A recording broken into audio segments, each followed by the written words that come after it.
Hi students, welcome to എല്ലാം thing. ഇന്ന് നമ്മൾ ചെയ്യാൻ പോകുന്നത് മോഡൽ ക്വസ്റ്റ്യൻ പേപ്പറാണ്. കഴിഞ്ഞ വർഷത്തെ ഫെബ്രുവരി മാസത്തിൽ നടന്ന മോഡൽ ക്വസ്റ്റ്യൻ പേപ്പറാണ് നമ്മൾ ഇന്ന് സോൾവ് ചെയ്യുന്നത്. 1 മുതൽ 4 വരെയുള്ള ചോദ്യങ്ങൾക്ക് 2 മാർക്ക് വീതം. ഒന്നാമത്തെ ചോദ്യം നോക്കുക. Consider the arithmetic sequence 1, 11, 21 dash dash.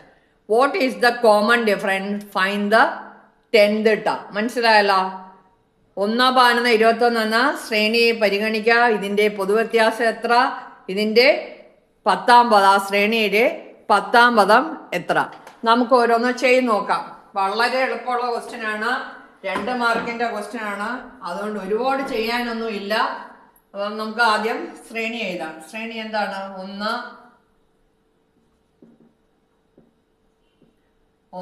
11, 21. പൊതുവ്യത്യാസം second term minus first term എത്ര? 10. 10th ടേം x10 എന്താണ്? x1 പ്ലസ് 9d അല്ലേ? 9 1 10. x1 എത്ര? First term 1. 1 പ്ലസ് 9 ഇൻറ്റു 10 എത്ര? 90 പ്ലസ് 1 91. കഴിഞ്ഞില്ലേ? ഒന്നാമത്തെ ചോദ്യം കഴിഞ്ഞു. വളരെ എളുപ്പമുള്ളതായിരുന്നു. അടുത്തത് രണ്ടാമത്തെ ചോദ്യം. In the figure O is the center of the circle and angle AQB equals 110. What is the measure of angle APB? What is the measure of angle AOB? O വൃത്തകേന്ദ്രവും ആംഗിൾ AQB 110 ഡിഗ്രിയുമായാൽ APBയുടെ അളവെത്ര? AQBയുടെ AOBയുടെ അളവെത്ര? നമുക്ക് കണ്ടുപിടിക്കാം. എളുപ്പമാണ്, വളരെ എളുപ്പമാണ്. 2 മാർക്ക്. ഇവിടെ 110 ആണെങ്കിൽ ഇവിടെ എത്ര? 70. രണ്ടും കൂടെ എത്രയാണ്? Angle AQB plus angle APB equals 180 degree. നമ്മൾ പഠിച്ചിട്ടുള്ളതാണ് അല്ലേ? Opposite angles. എന്താണ്? Angles in the opposite are. നോക്കിക്കേ, AQB എത്ര? 110 തന്നിട്ടുണ്ട്. Angle APB equals 180. ഇങ്ങനെ സ്റ്റെപ്പ് ഒന്നും എഴുതേണ്ട കാര്യമില്ല, ഡയറക്റ്റായിട്ട് നമുക്ക് ആൻസർ ചെയ്താൽ 70.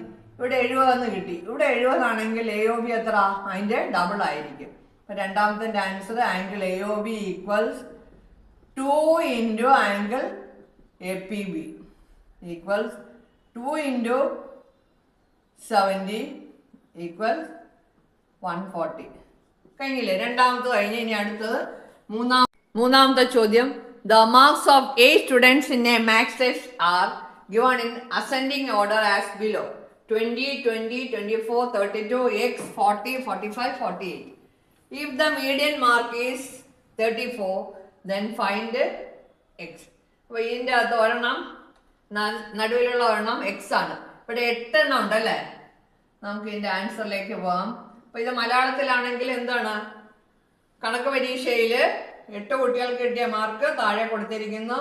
മീഡിയം മാർക്ക് 34 ആയാൽ x കണ്ടുപിടിക്കുക. അപ്പോഴേ ഇരട്ട സംഖ്യ ആണല്ലേ? അപ്പം നടുവിൽ 2 പേര് കാണത്തില്ല. ഏതാ?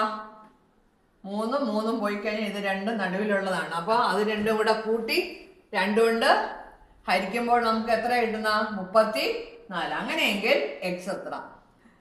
n/2 plus n plus 1/2 term by 2. അപ്പോൾ നമുക്ക് എത്രയാണ്?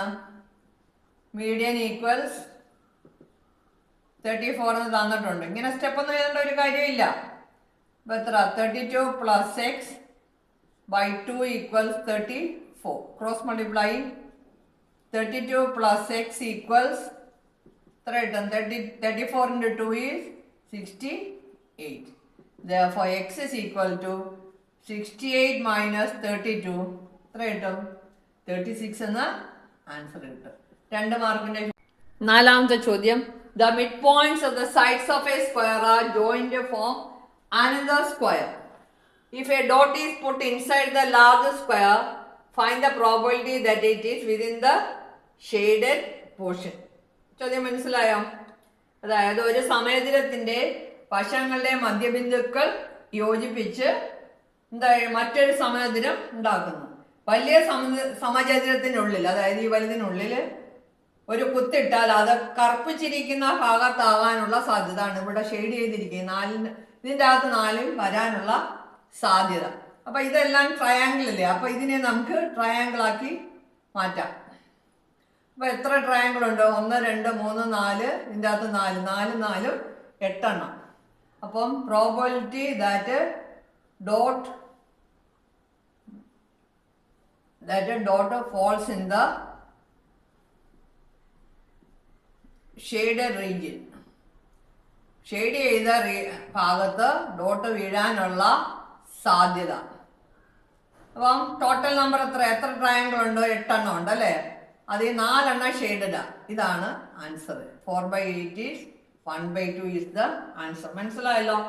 അപ്പൊ അവർ ചോദിക്കുന്നതിനനുസരിച്ച് യുക്തിപൂർവ്വം ചെയ്യുക. ഇവിടെ ഇപ്പം ഇതിനെ എന്തിനാ നമ്മൾ ട്രയാങ്കിൾ ആക്കി? ഇത് ട്രയാങ്കിളർ പോർഷൻ ആയതുകൊണ്ട് അല്ലേ?